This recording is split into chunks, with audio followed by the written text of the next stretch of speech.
Leo nimeamua nilizungumzie swala ambalo mwanzo tulilizungumza Unguja. Kashfa ya aibu ya uvundo iliyofanyika katika uwanja wa ndege wa Unguja. Na nalisema hili Pemba kwa sababu gani? Sasa hivi kuna nyimbo hapa. Ati juu tunafanya maigizo kwenda kuweka jiwe la msingi leo kwenye kampeni la kujenga ati uwanja mpya wa ndege. Uwanja huu ulikuwa uanze tangu 2023, umeufisidi kwa sababu ya kudai chenu.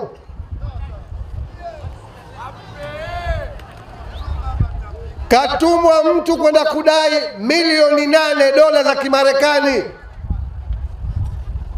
Mkandarasi ambaye alikuwa ni sehemu ya mkakati ule alipokataa, mradi ukakwama. Leo wanakuja kufanya maigizo ya kuweka jiwe la msingi. Sasa nukta yangu nini ndugu zangu? Wanachokitafuta wao pale ni kama walivyoifisidi Unguja waje waifisidi Pemba, lakini hamuwahi kwa sababu siku zenu zimebakia 27 kutoka leo inshallah. Tunakwenda kuwaondoa. Hamko tayari wananchi wa Pemba? Tuko tayari kuuzika umaskini wa kujitakia nchi hii. Hatujachoka na idhilali hii. Hatujachoka kunufaisha watu wakajaza matumbo yao, sisi tukafukarika. Tutakwenda inshallah kuadhibu kwa sanduku la kura tarehe 29, na wasijidanganye yale waliokuwa wakiyafanya miaka yote. Mwaka huu tunawaambia tumejipanga, kabla hawajaondosha mguu, sisi tuko hatua 3 mbele, tutawakaanga Oktoba 29. Sasa ndugu zangu, haya ambao wanataka kuyafanya Pemba yamefanyika Unguja, na hili nataka kulieleza leo ndugu zangu. Katika upigaji wa mwanzo mkubwa uliofanyika ni kupitia kampuni ya kutoa huduma za uwanja wa ndege wa Unguja, kwa sababu ndio uwanja wa ndege wa kimataifa. Katika hali ya kawaida pale ndio lango kuu pamoja na bandari la kuingilia na kutokea Zanzibar. Wanapojinasibu na utalii, pale ndio wanapoingilia na kutokea. Kuna kampuni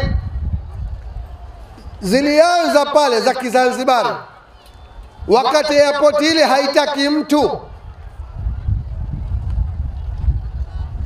Kampuni ya kwanza kujitokeza pale ni kampuni ya Zat ya marehemu Mohamed Raza. Kuna clip inatembea mpaka leo ya mmoja katika waliokuwa wakubwa wa shirika la ndege la Gulf Air. Mnalikumbuka mliokuwa mmefanya biashara miaka ile. Alisema anamshukuru Mohamed Raza. Zanzibar kulikuwa hakuna shirika la ndege la kimataifa lilokuwa linaleta ndege zake Zanzibar. Yeye Mohamed Raza, Mungu amlaze pema, ndiye akenda akafanya ushawishi na kujenga hoja, Gulf Air ikatua. Haya hakusema mwenyewe, kasema yule Mwarabu aliyokuwa dhamana na mwendeshaji wa shirika la Gulf Air.